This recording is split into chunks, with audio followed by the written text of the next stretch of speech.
Assalamualaikum warahmatullahi wabarakatuh. Waalaikumsalam warahmatullahi wabarakatuh. Alhamdulillah wassalatu wassalamu ala Rasulillah Muhammad bin Abdullah sallallahu alaihi wa alihi wa sahbihi wa man wala. La haula wala quwata illa billahil aliyil azim. Sekarang kita bersama Al Habib Zain bin Idrus Al Idrus. Ahlan wa sahlan, marhaban, bagaimana Naufal, masyaallah. Habib Zain ini salah satu pemimpin majlis dari majlis-majlis yang masyhur di Kota Bogor. Subhanallah. Khadim bukan pemimpin, khadim, khadim, pembantu, Khadim. pelayan. Jadi beliau ini pemimpin atau khadimul majlis Muhyinupus, benar Bib ya? Khususnya Cimande Bogor. Khusus Cimande Bogor. Karena Muhyinupus pun ada di Jawa, banyak Beb. Oh, banyak ya? Jadi kita khusus di Cimande Bogor, Di insyaallah. Cimande Bogor nih Habib Zain pemimpinnya, Sebogor Raya lah. Dan Sukabumi, Cianjur dan sekitarnya. Nah, kita mau ngobrol sama Habib Zain. Nah, Habib, selama Ramadan majlis itu berhenti dulu apa enggak? Enggak. Alhamdulillah untuk majlis kita tidak ada namanya, kalau orang kan ada yang bilang penutupan sementara. Justru kita di bulan Ramadan dianjurkan untuk lebih banyak beribadah. Dia khawatirkan kalau majlis ditutup mereka bukan tambah beribadah, Beb. Jadi mereka banyak nggak ibadahnya dikhawatirkan. Makanya kita alhamdulillah majlis tetap berjalan. Insya Allah besok pun malam Kamis besok kita tetap berjalan, tidak ada liburnya. Besok sudah mulai pembukaan sekalian halal bihalal. Oh, jadi dari Ramadan terus sampai sekarang nggak pernah libur ya? Nggak pernah libur. Alhamdulillah. Ya kayak banyak warung tutup buka. Nah, jadi kalau nama majlis itu sendiri Muhyinupus tuh maknanya apa, Bi? Jadi ketika saya disuruh oleh guru membuka majlis, saya disitu minta saran dan minta ridho daripada guru saya. Carilah nama majlis yang ada kaitannya dengan datuk engkau ya Zain, kata guru ana begitu. Siapa? Abdullah bin Abu Bakar Al Idrus. Beliau itu punya julukan itu Sultanul Mala, Imamul Aulia, Ghauthul Akabir, Syamsi Syumus, Muhyinupus, dan semua itu Al-Faqir istikharahkan dan yang keluar Muhyinupus, alhamdulillah. Muhyinupus, ya. Jadi kalau nggak salah Muhyinupus itu kita niatnya untuk menghidupkan hati-hati yang mati mungkin, Bib ya. Ini minta ridho Allah Subhanahu wa taala gitu. Jadi Habib Zain ini bisa menghidupkan yang mati. Bukan begitu. Insya Allah enggak. Iya. Jadi maknanya Muhyinupus bukan yang mati kan banyak macam-macam. Hatinya mati, pikirannya, jiwanya, rezekinya, insya Allah dihidupkan lagi. Amin. Dengan duduk di majlis kembali berzikir kepada Allah. Betul. Tapi di majlis nih kebanyakan apa yang dibaca apa aja, Bib? Kita lebih dominan ke hal istighosah, Bib, seperti sholawatan. Yang paling pertama banget kita istiqomahkan pembacaan rotib itu tersendiri, itu karangan Habib Abdullah bin Abu Bakar Al Idrus Al Akbar radhiyallahu an. Itu sementara itu, Habib. Kalau mulai itu awal mulanya bikin majlis tuh kapan, gitu? Kalau hitungan daripada kita istiqomah itu mulai dari tahun 2018, Habib. Mulai itu terdirinya majlis Muhyinupus ini. Karena waktu itu kita dakwah dominan di musik. Musik ini seninya lebih condong ke musik. Gambus. Musik-musik Timur Tengah, Habib, seperti gambus gitu ya. Lebih ke religi, hadroh, segala macam. Pokoknya diusahakan, dan ketika sudah masaknya, guru sudah memerintahkan, maka bismillah saya buka majlis Muhyinupus. Nah, dengar-dengar sebelumnya itu antum juga bikin majlis sama Habib Mahdi. Betul. Sama siapa lagi tuh? Ada Habib Mahdi, Habib Bagir Al-Habsyi. Jadi dulu kita punya tim namanya Jamrut, Beb. Waduh. Jamaah rutin maulud. Oh, Dimanapun ada maulud. Bukan band Jamrut. Bukan. Jadi kita itu Jamrut, jamaah rutin maulud. Kurang lebih waktu itu kita perjalanan dakwah kita ini di Jamrut itu sekitar tahun 2009, 2010. Di situ ada Habib Bagir bin Mustafa Al-Habsyi, pimpinan Majlis Jalsatul Mustafa Bogor. Habib Mahdi yang punya Majlis Syababul Khair, Habib Abdurrahman Al-Gadri, pimpinan Majlis Raudatul Mustafa, Habib Alwi Al-Hamid, dan banyak yang lainnya, Habib Zaki bin Yahya, Habib Hamid Al-Gadri. Alhamdulillah dengan kita berkumpul, kita mendapatkan barokah dan benar-benar mendapat ridho Rasulullah SAW. Alhamdulillah. Oh, dari itu kali itu. Dari itu mulai bibit bikin majlis dah tuh. Karena sering duduk di majlis. Jadi waktu itu anak curhat sedikit, Bib. Ketika anak mau mondok dan bilang sama Al-Irham Habib Idrus bin Abdullah Al Idrus, saya punya orang tua, mudah-mudahan Allah tempatkan di sisi Allah yang paling mulia, insya Allah. Jadi ketika saya izin, Mbah, Zan pengen mondok, kata Abah menjawab, ngapain ente mondok jauh-jauh? Waktu itu ana pengen ke Bangil, Beb, ke Darul Lughah dakwah niatnya. Dan singkat cerita, Abah nggak ngizinin, bukan berarti nggak boleh ana mondok, tapi di sini takutnya merepotkan orang tua karena ana punya adik tuh setahun satu, Beb. Dia tanggung jawab yang ada di keluarga, salah satunya anak pengganti daripada itu anak pertama nih. Anak itu anak pertama. Singkat cerita, anak ketemulah dengan mereka beliau-beliau ini, Habib Mahdi, Habib Bagir, dan anak merasa lihat ini sosok Habib yang keluaran pondok pesantren, tapi belum ada untuk wadah untuk mengamalkan ilmu yang sudah digali atau digarap di pondok pesantren itu masing-masing. Maka di situ hati anak berbicara, ya Allah, anak nggak sempat mondok, tapi anak pengen menjadi wasilah daripada untuk mengembangkan ilmu-ilmu beliau-beliau ini, Habib Mahdi, Habib Bagir, dan mungkin dan anak rasakan tahdusan bin nikmat kepada Allah Subhanahu Wa Taala. Ini suatu keberkahan karena berkumpul dengan orang-orang yang pernah menuntut ilmu, begitu Habib. Tuh, jadi sababul khair, jasatul Mustafa. Nah, ini salah satu jasanya nih, wasilahnya Habib Zain. Betul, Masya Allah. Semua punya perjalanan masing-masing. Nah, terus kalau itu tuh antum main gambus, itu belajarnya sama siapa ya main gambus? Jadi di waktu SD, Beb, ana melihat ada kesenian namanya Hajar Marawis, Beb. Ketika ada adik ana Muhsin disunat, itu Abah tuh ngundang tim Hajar Marawis ke tempat anak. Nah, di acara itu resepsi syukuran daripada khitan anak punya adik Muhsin, anak bilang ini musik-musik apa gitu, Beb. Kok bunyinya begini gitu kan? Ketemu. Ketika itu anak beli kaset, waktu itu zaman kaset pita. Atau di situ ada grup macam-macam deh, ada grup gambus. Umur berapa? Itu kisaran umur anak masih kelas 4 SD kalau nggak salah. Kurang lebih umur 11 atau 12 tahun waktu itu. Nah, singkat cerita di situ anak tergugah hati anak. Di sini kenapa nggak bisa gitu untuk bisa belajar gitu kan? Perjuangan kita Masya Allah, untuk bisa beli alat itu kita bersama rekan-rekan banyak, masih sekarang masih rekan-rekan daripada perjuangan dakwah di Marawis ini. Dulu kita sampai mengutin yang namanya aqua gelas botol-botol gelas bekas, terus botol-botol minuman. Buat beli Marawis tuh. Kumpulin uangnya dijual untuk beli alat Marawis itu. Subhanallah. Masya Allah. Jadi berkah insya Allah kalau kita niat, yang paling penting niat yang kokoh dan benar-benar yang bilang yang bersungguh-sungguh itu pasti akan Allah berikan keberhasilan. Manjada wajada itu BBW kalau nggak salah BBW. Manjada wajada. Nah, untuk belajar itu tersendiri sebenarnya kita tuh untuk belajar itu syariat. Kalau ana lebih condong bukan tidak mengakui. Ya, pertama otodidak, yang keduanya harus kita ketahui. Kita untuk bisa menguasai apa yang harus kita kuasain, itu kita harus tahu dulu. Entah dari segi ilmu, entah dari segi apapun. Kalau ana condong di gambus ini, ana lebih tawasul ke walinya gambus. Siapa walinya gambus? Habib Segaf bin Abu Bakar bin Muhammad Umar Segaf. Radhiyallahu anhu. Inspirasi dan itu dorongan ketika ana melihat, mendengar beliau bernyanyi itu, uzoknya itu luar biasa. Masya Allah, tabarakallah. Itu Habib. Nah, jadi kalau menurut antum nih, dakwah itu sebetulnya enggak hanya di mimbar, enggak hanya buat orang-orang yang berilmu aja berarti. Kalau menurut antum nih dakwah ini gimana? Jadi, pandangan antum? Pandangan anak dakwah ketika abah anak masih ada itu, ya Zen, beliau menyampaikan dakwah itu bukan hanya di mimbar, kata abah anak. Jadi kalau di mimbar itu tabligh, menyampaikan gitu kan.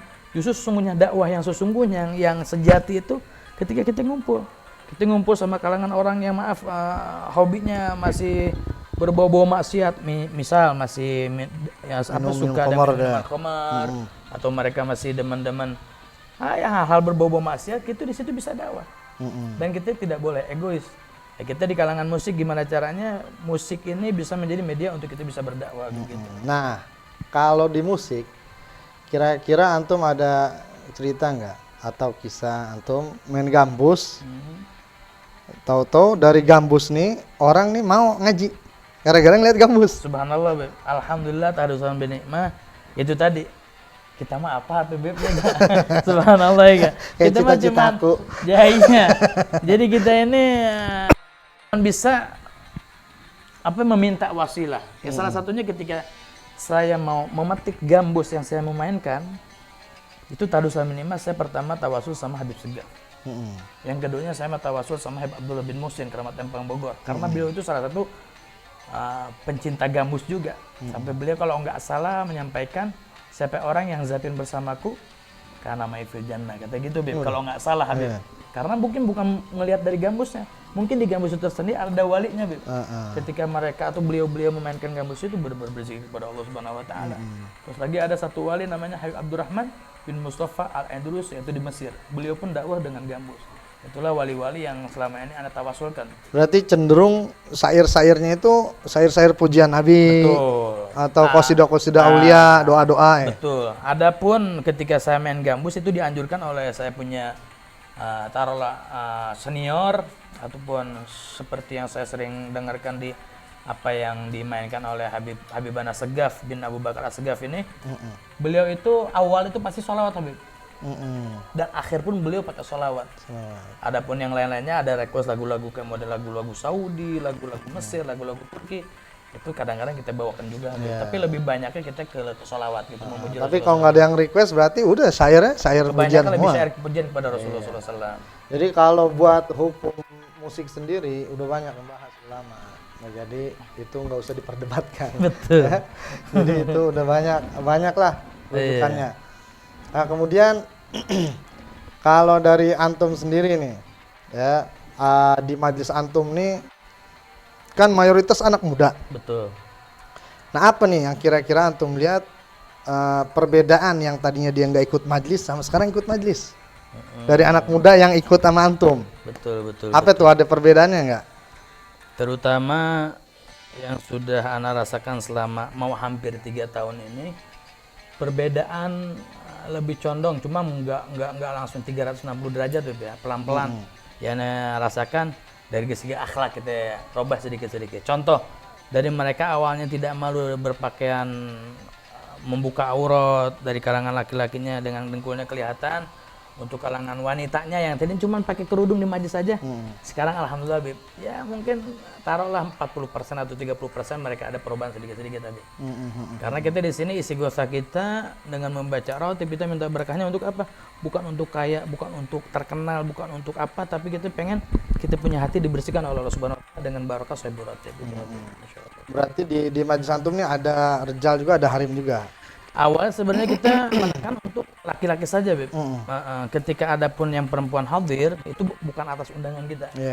Dan ketika itu saya ada negor, ngingetin gitu. Dan beliau menanya, Zan itu gimana hukumnya ketika dicampur aduk? Kalau anak jawab, itu tetap ya gitu tidak baik. Cuman ini bukan undangan anak. Dan anak husnuzon sama Allah, ini perempuan yang hadir ini atas undangan Allah Subhanahu wa taala gitu. Tapi di situ anak berdoa tetap, Beb. Tapi antum pisah sekat apa semua? Kita pakai sitir, Beb. Hijab gitu. Oh, berarti meskipun ada perempuan tetap ada adab-adabnya ya. Alhamdulillah. Jadi kalau majlis itu ada perempuan berarti wajib harus ada adabnya. Betul. Ada pemisahnya. Ini kembali lagi ke itu.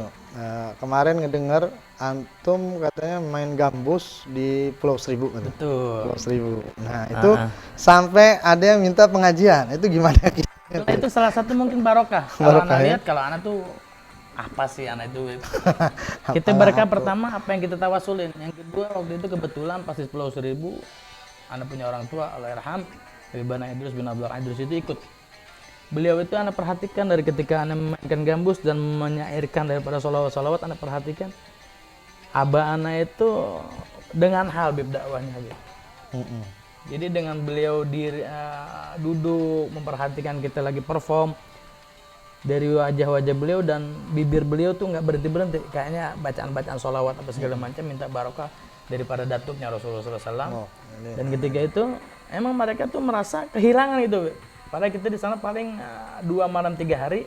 Ketika kita pulang di Pulau Seribu tuh. Pulau Seribu. Itu pulau apa? Di pulau apa nanti? Tadi dulu kita kalau nggak salah pulau dekat-dekat Pulau Pramuka. Pulau apa? Anak lupa tuh. Walhasil dekat Pulau Pramuka waktu itu.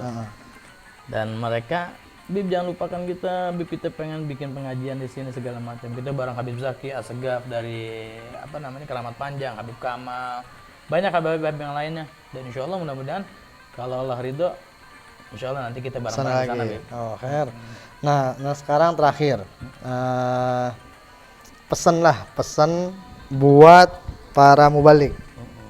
dan orang-orang yang buka majlis, sama buat jamaah majlisnya. Betul. Kira-kira pesannya apa nih buat orang ya kan nggak semua orang bisa bisa ngelihat kekurangan diri sendiri. Betul. Kalau kita ngelihat omongan misalkan dari antum ada masukan, ada nasihat, nah siapa tahu yang punya majlis ini, oh benar juga nih, anak pengen gitu juga. Betul. Ataupun dari jamaah majlisnya juga yang merasa oh dia selama ini belum maksimal di majlis, oh ternyata alhamdulillah ngedengar dari antum ya jadi wasilah. Subhanallah. Jadi sepengalaman Ana dan ini sangat Ana pegang daripada omongan saya punya orang tua. Pertama, ya Zen kata Abah Ana, dimanapun ente tinggal, apapun aktivitas ente, utamakan yang pertama adab, Habib. Pertama kita adab, yang kedua niat kita nih untuk membuka majlis itu untuk apa? Untuk cari ketenaran kah? Apa untuk meneruskan perjuangan Rasulullah kah? Apakah untuk mencari uang kah di majlis? Kita lihat dulu niatnya. Kalau dia sekedar cuma cari ketenaran, itu umur majlisnya nggak bakal lama, Habib. Terus apalagi dia numpang cari fulus di majlis, wah itu lebih dahsyat lagi, bakal berantakan gitu. Yang paling penting kita utamakan adab. Pesan Ana satu, jangan takut hina di mata manusia, dan kita nggak perlu pujian manusia. Takutlah hina di mata Allah, dan yang kita berhak untuk kita puji Allah dan Rasulullah SAW. Begitu, Habib. Kalau buat jamaah majlisnya, Untuk jamaah majlisnya pasang juga niat. Itu nggak jauh beda, Habib. Jadi ketika kita hadir majlis pun Allah Maha tahu, Habib, siapa orang yang niat majlis cuman karena cari kebebasan, terus dia untuk bisa memandang, karena dominan kan sekarang hampir banyak wanita yang hadir untuk bisa memandang Yang bukan bukan haknya, mahram, yang bukan mahram, yang bukan muhrim, ya kan? Nah, kembali kan, tapi di situ ana husnuzon. Ketika ada orang yang hadir majlis, siapapun mereka dan apapun profesi dia, akhlaknya model kayak gimana, tapi kalau dia sudah nyampe ke majlis itu ana yakin husnuzon ana itu undangan Allah Subhanahu wa taala. Tinggal kita doakan saja, Habib, agar mereka benar-benar menjadi jamaah yang benar-benar diridhoi oleh Allah dan dinantikan syafaatnya Rasulullah SAW. Yang terakhir banget, Habib Zen, adakah momentum atau mungkin seseorang gitu yang biasa akhirnya yang tadinya Habib itu gabus dan berinisiatif membuka majelis?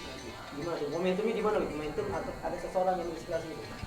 Betul. Jadi kalau majlis itu sendiri, ana dari kelas 3 SD itu sudah ikut-ikut majlis sama Abah. Jadi Abah dulu dari ini baca ratib udah Yasin Fadilah, ratib Al-Idrus. Dan kita ketika ana tinggal di mana, terutama sekarang kan ana mukim di Cimande.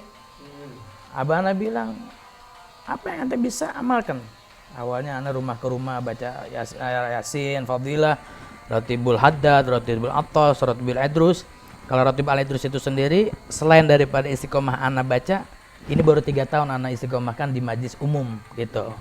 Jadi dorongan motivasi ini, ya mungkin ana merasa dilahirkan oleh Allah Subhanahu wa taala di muka bumi ini, dan ini sudah takdir daripada ana masih malu untuk mengaku Habib, dan ana masih malu untuk mengaku cucunya Rasulullah sallallahu alaihi wasallam.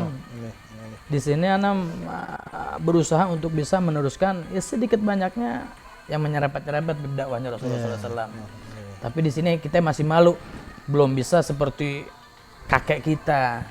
Jadi kita ana nama Zain bin Idrus bin Abdullah. Nah, ana ngaku cucunya Habib Abdullah aja masih malu, Habib. Apalagi ngakunya Sahibul Ratib Habib Abdullah, apalagi ngaku cucunya Rasulullah. Kita ini siapa, Habib? Allah masih malu, Habib. Jauh untuk nyampe ke situ tuh. Iya, tapi kita berusaha untuk yang lebih baik lagi, insyaallah, Habib. Insyaallah. Cucunya aja malu ngaku jadi cucu. Ini ada orang ngaku-ngaku jadi cucu Nabi. Subhanallah. Ini kalau misalnya bukan takdir Allah, Beb, Anda lebih memilih kalau emang bisa. Ini pilihan dan ini request dari minta kepada Allah. Anda bilang aneh lebih memilih aja. Biasa aja. Buat jadi muhibin aja. Jadi muhibin aja, Beb. Berat, Habib. Berat jadi Habib tuh berat. Biar Ya aku Allah. saja. Nah, jadi ini ada ini endorse dari Propos nih. Oh, ini ada endorse nih. Iya. Oh, Jadi bisa macam-macam. jadi pembahasan, Habib. Kadang-kadang maaf, Habib nih, Iya. di kalangan majlis. Jadi ketika kita melihat sedih, ada sedih. ini mudah-mudahan jadi motivasi. Ini tuh sebenarnya rokok. Cuman kenapa saya kalau lagi majelis rokoknya Sin? Karena Sin ini produk Islam. Yang saya lihat bukan rokoknya, tapi ini produk Islam, kita dukung lah. Jadi yang paling penting dimanapun antum berada, buat para khadimul majlis, pimpinan majlis yang perokok, bisa menempatkan di waktu antum merokok. Kalau ketika pakai jubah, pakai imamah, kalau bisa lepas dulu lah ketika mau. Adab. Dengar rokok itu hukumnya Bib, nggak ada Bib di kitab manapun makruh itu Bib. Yang pernah anda dengar haram ya.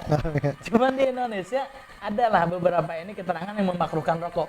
Tapi bisa jadi haram ketika kita salah menempatkan. Seperti kita ngerokok di majlis waktu maulid dibaca, itu jadi haram. Jadi haram. Yang anda pernah dengar. Yang kedua, walaupun kita di teras masjid ngerokok dan asapnya masuk ke dalam masjid, itu bisa jadi haram juga. Benar. Yang ketiganya ketika kita pakai pakaian Nabi, pakaian para salafun soleh, kita ngeliatnya kurang pantas saja dengan pakai imamah, pakai jubah, sorban melintang di pundaknya sambil megang rokok, itu kelihatannya kurang etis. Apalagi kalau lagi sambil baca kitab. Oh itu, masya Allah nggak bakal ada keberkahan deh kalau anda lihat. Masya Allah, tabarakallah. Mudah-mudahan, masya Allah, tabarakallah. Jadi itu dia. Jadi sedikit banyak, insya Allah bisa diambil hikmahnya. Amin. Jadi ini bukan menjas, bukan enggak, ini obrolan yang kita bisa ambil hikmahnya. Betul. Siapapun, ini khususon buat kita pribadi, ya, dan umumnya apabila ada hikmahnya bisa diambil semuanya. Ya, mudah-mudahan ini bisa jadi wasilah amal jariah buat kita ke depan. Wallahu a'lam. Assalamualaikum warahmatullahi wabarakatuh.